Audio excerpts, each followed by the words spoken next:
오늘 헤롯에 대한 이야기가 사도행전 12장에 나오는데, 이 헤롯이란 인물이 헤롯 아그리파 1세라고 그래요. 근데 이 사람이 정치인들이 다 그렇듯이 다수를 자기 편으로 만들어야 정치의 권세를 잡잖아요. 그러려면 다수가 싫어하는 소수를 막 핍박을 하고 내리치면, 그래서 아주 갈라치기를 하면 거기서부터 권력이 자기에게 모여지거든요. 그러니까 여기 이 사람도 유대인들이 좋아하는 걸 딱 보니까, 아하, 크리스찬들을 핍박해야 되겠다. 그래가지고 야고보라고 하는 요한의 형제인데 그를 데려다가 죽여버렸어요. 그랬더니 막 유대인들이 야호 그러고 막 너무 좋아하는 거예요. 그걸 보니까 그럼 베드로도 죽여야지. 그래 베드로도 잡아다가 딱 감옥에다 가둬놓고, 이제 유월절 잔치가 끝나면, 명절 지나면 바로 끌어다가 사람들 앞에서 죽여야지 하고 그러고 있는 차에 하나님께서 천사를 보내서 베드로를 감옥에서 쓱 끄집어낸 이야기가 오늘 그 배경이 되거든요. 야고보는 누구냐면 예수님의 12제자 중에 가장 측근으로 가까이 두고 훈련시킨 세 제자가 있는데, 베드로, 요한, 야고보거든요. 이렇게 굉장히 주님이 아끼고 사랑했던 제자인데 그를 죽인 헤롯, 그뿐 아니라 교회를 핍박한 헤롯, 그 사람이 하나님한테 벌을 받는 건 당연할까요? 당연하지 않을까요? 당연하지요. 그런데 그 야고보를 죽였다든지 아니면 교회를 핍박했다는 그 죄목으로 헤롯이 벌을 받은 게 아니라 하나님께 영광을 돌리지 않았다는 이유로 그 벌을 받았어요. 그럼 한번 여러분 생각해 보세요. 야고보 같은 사도, 그 요한의 형제면서 예수님의 귀한 제자, 아끼던 제자를 죽이고 교회를 핍박한 그 죄가 무거울까요? 아니면 하나님께 영광을 올리지 않은 죄가 무거울까요? 어떤 게 더 무거워요? 우리가 생각하기에는 교회를 핍박하고, 그리고 그 교회에 그 사도 야고보, 우리로 말하면 목사님을 가서 죽여버리고 했던 그런 죄는 엄하게 다스려야지. 아이고, 그거 아주 큰 죄를 졌구만, 이렇게 생각하기 쉬운데 하나님은 그 죄는 뭐라고 묻지를 않으시고 영광 올리지 않은 것으로 벌을 줬다는 거예요. 그러니까 오늘 여러분 한번 본문 말씀으로 가서 같이 한번 보시자고요. 자, 오늘 여기 말씀해 보니까 20절부터 보면 헤롯이 두로와 시돈 사람들을 대단히 노여워하니 라고 하면서 거기서 뭐라고 그랬냐면 23절을 우리 한번 같이 읽겠어요. 23절 시작. 헤롯이 하나님께로 돌리지 아니하므로 주의 사자가 곧 친히 벌레에게 먹혀 죽으니라. 그러니까 헤롯이 죽은 것은 야고보를 죽였다든지 교회를 핍박해서, 그리고 뭐 거기에 있는 파수꾼들이나 보초서든 경비병들을 죽이고 막 그렇게 못된 짓을 해서 그가 하나님한테 벌 받은 게 아니라 그 죄는 묻지도 않고 하나님께 영광을 올리지 않았다는 것으로 벌레가 먹어서 죽었어요. 그러니까 우리가 생각하는 그 중요하다는 것보다 하나님의 생각은 우리하고 일치하지 않고 다르더라 이거죠. 우리는 교회를 핍박하고 주의 종도를 핍박하면 그건 큰 죄로 여겼는데 하나님은 아니, 그것보다 더 큰 죄가 있어. 그게 뭔가 그랬더니 하나님께 올려야 될 영광을 올리지 않은 죄, 그게 더 큰 죄라는 거죠. 그 왜 그러나 봤더니 우리를 만든 목적이 있었는데, 그 목적이 뭐냐면 우리는 하나님께 뭐 하기 위해 만들었어요? 영광 올리기 위해 만들었어요.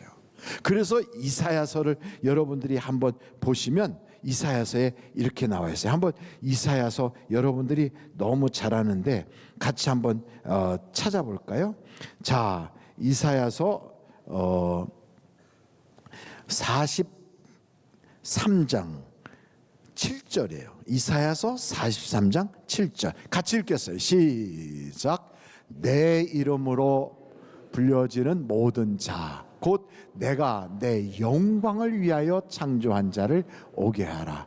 그를 내가 지었고 그를 내가 만들었니. 그러니까 우리를 창조하신 그 하나님이 왜 우리를 만들었는가? 하나님께 뭐 하라고 만들었어요? 영광 올리라고. 그래서 하나님께 영광 올리는 것이 우리의 사명이고 그것이 우리의 본업이다 이거죠. 근데 그거를 우리는 그렇게 굉장히 귀한 것으로 여기질 않아요. 그래가지고 무슨 일이 있으면 자기 자랑은 많이 하는데 하나님을 송축하거나 하나님을 높이는 일들은 종종 잊어버릴 때가 많은 거죠. 그래서 우리가 아주 엄청난 죄, 헤롯이 하나님께 맞아 죽을 만한 그런 죄가 교회를 핍박하고 주의 종을 죽여버렸던 그런 죄보다 더 크게 말했던 바로 그런 죄를 우리는 아주 쉽게 해주는 거죠. 그래서 이제부터 여러분 결심해야 돼요. 나는 하나님께 영광 올리는 바로 그 일이 내 본업이다. 그것이 나의 사명이다.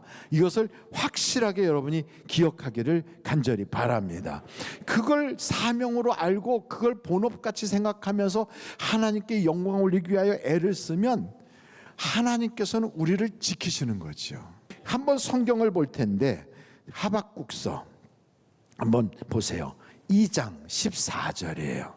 하박국서 2장 14절 같이 읽어볼까요? 시작. 이는 물이 바다를 덮음같이 여호와의 영광을 인정하는 것이 세상에 가득함이니라. 그러니까 이 세상에 하나님의 그 뜻이 뭐냐면 하나님의 영광을 인정하는 것으로 꽉 채워놓는 것이 하나님의 뜻이라고요.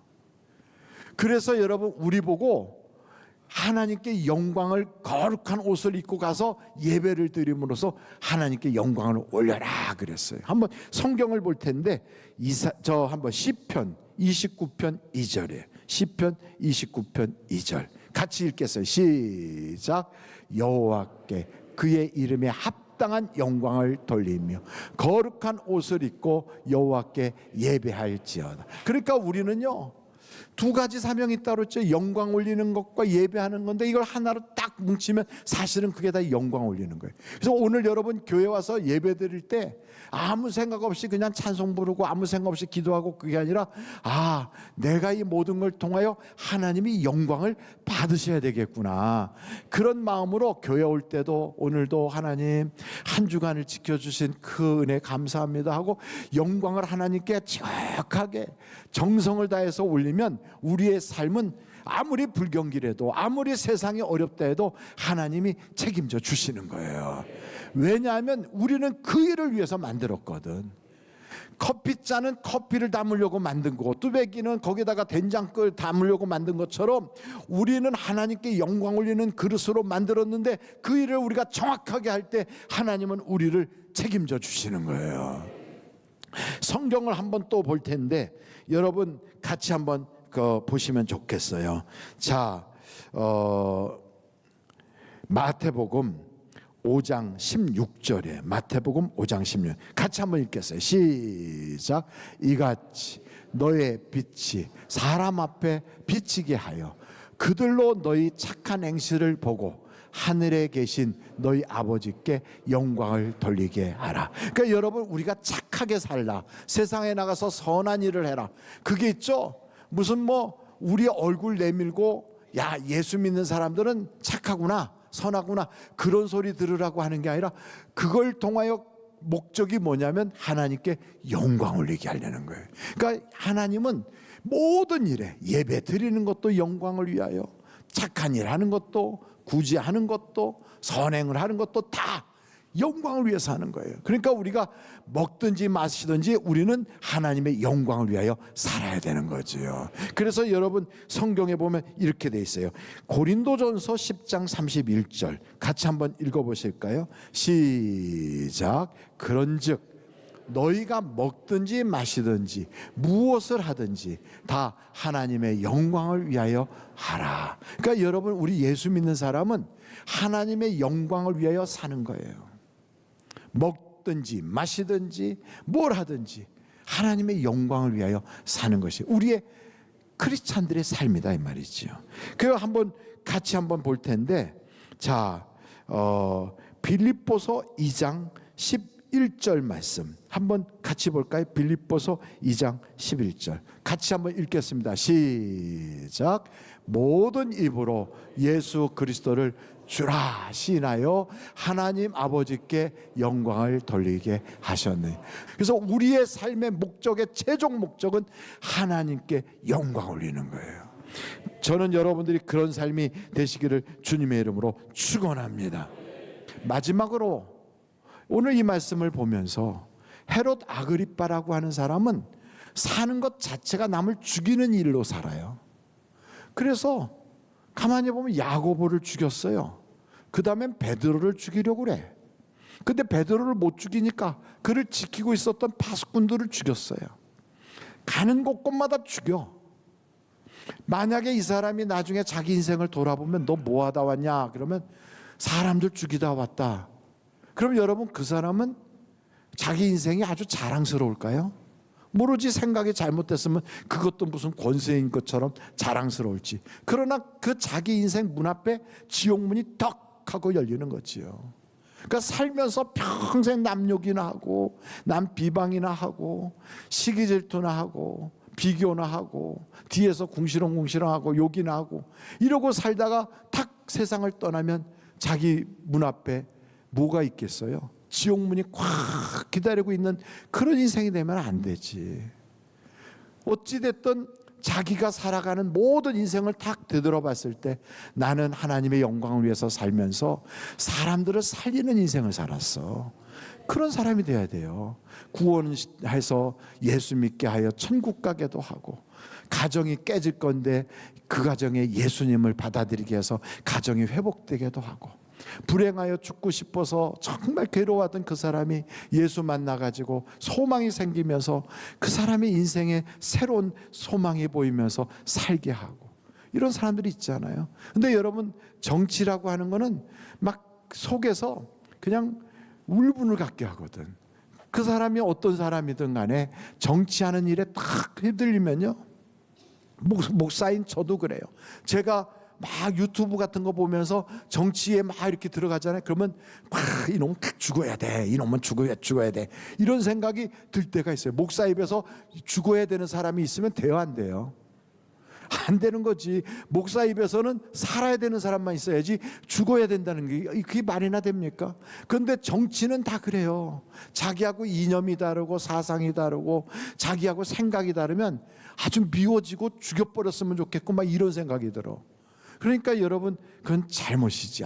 이거는 정치 그 속에는 이렇게 사람을 미워하고 죽이고 제파하는 그런 영이 있구나, 그런 걸 알 수가 있어요. 그래서 막 그 사람이 진보든 그 사람이 보수든 그런 거 상관없어요. 하여간 자기하고 생각이 다르면 막 같이 막 애국심이 있다고 막 자기는 그러고 그게 나라를 위하는 것 같지만 알고 보면 남을 미워하고 죽이고 싶은 생각이 들거든요. 그래서 여러분, 우리는 그런 일에 휘둘리면 안 되는 거예요. 저는 목사로서 요즘 가만히 보면 막 그냥 저 교회 목사님들이나 교인들이나 이런 분들도 막 그냥 모임을 갖고 누구 죽여라, 막 살려라, 그리고 막 그런 얘기들 하시는 그런 모임들도 갖고 그러는데, 저는 거기 그런 사람들하고 저하고 개인적으로 아는 사람들도 꽤 있어요. 근데 저는 절대로 그런 데 가지 마라. 그런 일에 목사가 또 그런 일에 교인이 섞여봤자 거기에는 생명이 있는 것도 아니고 거기에는 세상을 변화시킬 수 있는 힘이 있는 게 아니에요. 여러분, 이 세상의 소망은 하나님께로부터 오는 거지 그런 정치 이념에서 오질 않거든요. 어떤 사람은 기독교 하면 보수라고 생각하고, 어떤 사람은 기독교인 하면 그 사람들은 좀 진보적인 사람이야, 이런 선입견이 있을 수도 있고, 하여간 어떤 그런 생각이 있을지라도 절대로 좌로나 우로나 치우치지 말고 우리는 주님께 딱 붙어 있어야 돼요. 그게 있죠, 우리에게 주신 하나님의 사명이에요. 우리에게는 어떤 직분을 줬냐면, 불의에 대해서 막 대항을 해라, 네 생각하고 틀린 사람 있으면 가서 깨부셔라, 이렇게 말하지 않았어요. 너는 하나님이 화목케 하는 직분을 주셨어. 그러니까 이 세상에 있죠, 교회가 뭐 해야 되느냐? 교회가 아무개 내려와라, 누구는 죽여라, 누구 감옥 보내, 이거 하는 게 교회가 아니에요. 세상에 나하고 생각이 다른 사람이든 또 어떤 사람이든 상관없이 다 포용해서 화목하게 만드는 피스메이커가, 그게 교회가 돼야 되는 거지요. 그래서 여러분, 가정에서도 정치 얘기하면 갈라지지요. 그래서 명절날 그런 얘기하면 싸움으로 끝나요. 그러니까 절대 그런 얘기 할 거 없어요. 복음을 들고 들어가고 예수님이 그 자리에 계셔야 여러분 하나가 되고 또 그곳에서 역사가 일어나는 거 아니겠어요? 그런데 여러분, 정치만 그렇습니까? 종교의 영도 큰 문제예요. 종교가 얼마나 무서운 줄 아십니까? 아니, 목사 입에서 종교가 무섭다고요? 그렇다니까요. 여러분, 하여간 신교와 구교가 서로 싸우는데 자기하고 신앙 칼라가 다르다, 성경 보는 눈이 다르다 해가지고 그냥 불태워서 죽이고 목 잘라 죽이고 그냥 집단으로 살해한 게, 하여간 어디입니까? 저 유럽 쪽의 역사가 대부분이 그런 역사예요. 그 사람들이 무슨 예수를 알고 하나님을 믿는다는 기독교인인데 서로 잡아 죽였어요. 한두를 죽인 게 아니에요. 거기에는요, 우리가 알고 있는 수많은 신앙적인 그런 다른 사람들이 존경하는 인물들이 다 등장하는데, 칼빈이라든지 쯔빙글리라든지 루터라든지 이런 사람들이 죽이는데 앞장섰던 사람들이에요. 남 죽이는데. 그럼 왜 그러느냐? 종교의 영이 딱 들어가면 자기하고 다른 사람을 용서가 안 되는 거지요. 용납이 안 되는 거예요. 그러니까 죽이고 막 불태워 죽이고 마녀 사냥하고, 그게 밖에서 온 게 아니라 교회부터 시작했어요. 근데 여러분, 그런 종교의 영이 기독교에만 있습니까? 아니에요. 무슬림들 봐요. 순위파 시아파 서로 얼마나 죽입니까? IS라고 하는 그 사람들은 같은 순위파인데도 막 자기하고 좀 다른다고 다 죽여버려요. 목 잘라 죽이고 불태워 죽이고. 종교의 영이 들어가면 무서운 거예요. 다른 걸로 사람 죽이고 그것보다 종교 안에서 사람 죽이는 일이 엄청 많아요. 그 왜 그러느냐? 종교의 영 속에는요, 사탄 마귀들이 끼어 있어요. 자기하고 다른 것을 용납을 못 하거든. 그래서 우리는 어떻게 해야 되느냐? 나하고 다른 사람도 우리가 품어줄 수 있어야 돼요. 근데 요즘은 그래요. 다른 것을 다 같이 통합해 가지고 같이 가자. 그래갖고 에큐메니칼 무슨 운동을 하고 WCC나 WEA 이런 것들을 하는데, 그렇다고 되는 게 아니에요. 같은 예수, 같은 성경, 그리고 같은 성령 안에서 하나가 될 수 있는 거지요. 물론 우리가 나하고 다른 의견을 갖고 나하고 다른 종교를 가지고 있는 사람이라고 죽일 사람이라고 생각하면 안 되는 거예요. 나도 나의 양심의 자유, 신앙의 자유, 그런 이념의 자유를 내가 누리고 싶은 것처럼 그들에게도 그것을 우리가 허락해 줘야 되는 거지요. 그래서 우리는 내 신앙을 다른 사람에 의해서 평가받는 게 싫은 것처럼 나도 다른 사람을 신앙적으로 평가하지 않는다. 우리 침례교 신앙은 어떻게 되냐면 성경 해석의 자유가 있어요. 사람들마다 성경을 보면서 큐티하면서 하나님이 나에게 이렇게 말씀하는 거야. 다 받는 느낌이 달라요. 그렇다고 이상하게 아무렇게나 해석하면 됩니까? 안 되지요. 그래서 우리는 더 배워야 돼요. 더 겸손해야 돼요. 그리고 정말 바른 길을 가는 사람들을 통하여 들을 수가 있어야 돼요. 그래서 그들이 이야기하는 걸 잘 듣고, 그래서 잘못된 길 가지 않도록, 그래서 신천지라든지 여자 하나님이라든지 또 아니면 JMS 이런 엉터리 같은 그런 이단들로부터 벗어나서 진리의 길에 딱 올바로 서려면 우리는 더 많은 그러한 노력이 있어야 돼요. 그러면서 기도해야 돼요. 하나님, 그 성령님을 통하여 우매한 저희를 가르쳐 주시고 깨닫게 해주셔서 바른 길을 갖게 해주세요. 그래서 나하고 다름을 쳐내는 것이 아니라 나하고 다른 사람을 용납할 줄 아는 그런 마음이 우리 속에 있어야, 그래야 세상이 하나가 될 수 있는 거예요. 저는 여러분, 집안에서도 다 MBTI도 다르잖아요. 혈액형도 다르잖아요. 뿐만 아니고 자라온 배경도 다르잖아요. 그런데 그 다른 거를 용납을 못해. 나하고 다른 꼴을 못 봐. 그러면 그 사람의 그 마음이 하나님이 기뻐하는 마음이겠어요? 아니에요. 하나님은 당신의 형상을 따라서 우리를 다 만들어 놨는데 똑같은 사람이 하나도 없어. 다 달라요. 하는 짓도 다르고 말하는 것도 다르고 좋아하는 음식도 다르고 다 달라요. 저하고 제 아내가 지금 40년째 같이 살고 있는데 좋아하는 음식이 정말로 달라서 얼마나 감사한지 몰라요. 저는 계란 흰자를 좋아하고 제 아내는 계란 노른자를 좋아해. 둘 다 똑같은 걸 좋아했으면 얼마나 싸웠을 텐데. 그래서 둘이서 딱 나눠 먹기가 얼마나 좋은지 몰라요. 그리고 김치볶음밥을 딱 해놓잖아요. 그럼 제 아내는 김치볶음밥에 밥알만 먹는다면 저는 거기서 김치를 좋아하거든. 그러니까 참 이런 게 좋은 거죠. 그래서 여러분 다른 것이 서로 이렇게 앉아갖고 다 하모니를 이루어서 그래서 여러분 그게 다 작품이 되는 거예요. 이 세상에 나하고 다른 사람들이 많아서 참 고맙다. 대한민국 땅에 나하고 똑같지 않은 사람들이 많아서 참 감사하다.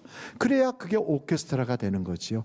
다 똑같은 것으로만 똑같이 다 같이 막 나팔만 불고 있어 봐요. 그러면 꼭 무슨 곡마다 놓은 것 같을 거 아니에요.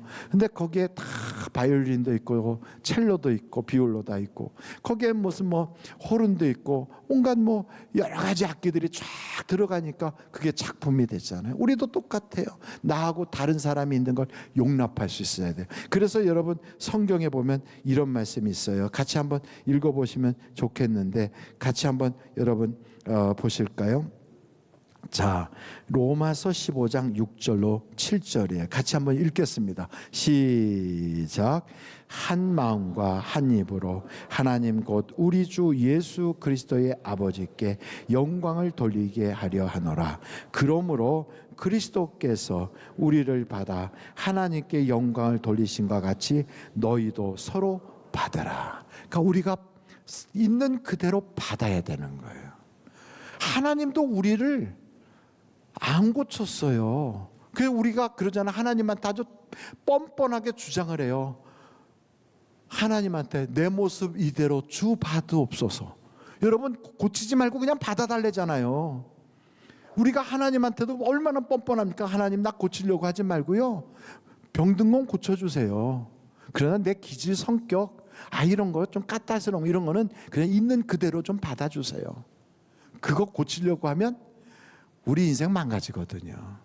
그러니까 여러분들도 해봤잖아요. 집안에서 맨날 싸우는 게 뭐예요? 고치려고 하니까 싸우는 거예요. 그냥 꼭 평생을 고치려고 하다가 그러다가 그 화병으로 죽고 나니까 그 사람은 다시 옛날 고무소로 다시 돌아가더래요. 안 고쳐지는 거지요. 그걸 우리는 그대로 받아줘야 돼요. 여기 성경을 보니까 뭐라고 돼 있냐면 골로새서 3장 11절 보니까 거기에 이렇게 나와 있어요. 골로새서 3장 11절. 거기에는 헬라인이나 유대인이나 할레파나 무할레파나 야만인이나 수구디아인이나 종이나 자유 뭐가 있어요? 차별이 있을 수 없나요? 오직 그리스도는 만유시요 만유 안에 계시느니라. 그러니까 사람은 노예가 됐든 자유인이 됐든 높든 낮든 상관없어요. 다 있는 그대로 단점 있고 장점 있고 약점 있고 다 그래요. 그냥 받으십시오. 그러면 평화가 있어요. 그래서 하나님은 우리에게 직분을 만들어 줬는데 그 직분이 뭐다? 화목케 하는 직분을 우리에게 주셨단 말이죠. 자, 한번 같이 성경을 보고서 오늘 마치려고 하는데 다 같이 한번 성경을 한번 찾아보겠습니다. 고린도후서 5장 18절이에요. 우리 같이 한번 읽겠어요. 시작. 모든 것이 하나님께로서 났으며 그가 그리스도로 말미암아 우리를 자기와 화목하게 하시고 또 우리에게 화목하게 하는 직분을 주셨으니 그렇습니다. 하여간 나하고 다른 꼴은 절대로 못 보는 그 사람들 때문에 교회가 무서워요. 그 사람들 때문에 종교개혁을 하고서도 엄청나게 서로 신앙으로 죽였어요. 그 사람들 때문에 가정에도 깨지고 세상도 깨지고 지금도 전쟁이 끊임없이 생겨요. 우리는 기억해야 돼요. 우리는 세상과 달라야 돼요. 나에게는 직분이 있다. 그 직분은 화목하게 하는 것이다. 나 때문에 가정이 화목해진다. 그러려면 어떻게 해야 돼요? 너 그거 좀 고쳐. 그래야 너하고 나하고 하나가 돼. 그게 아니라 그 사람이 뭐가 난 게 있으면 나를 깎아서 그걸 맞추면 잘 맞거든요. 자기를 깎으면 되는 거지요. 그래서 하나님은 우리에게 세 가지로 말씀하시는 거예요. 모든 생명의 주인은 하나님이시다. 그리고 일한 것에 헛수고는 절대로 없다는 거지요. 두 번째, 이 세상에서 그 어떤 것보다 가장 무서운 죄는 하나님께 올리는 영광을 도적질하는 것이다. 마지막으로는 그래서 우리에게는 하나님과 화목한 것처럼 사람들과 화목하게 하는 그 직분을 주셨는데, 저는 여러분들이 그 직분에 충실하게 하는 한 사람 한 사람이 되시기를 간절히 바랍니다.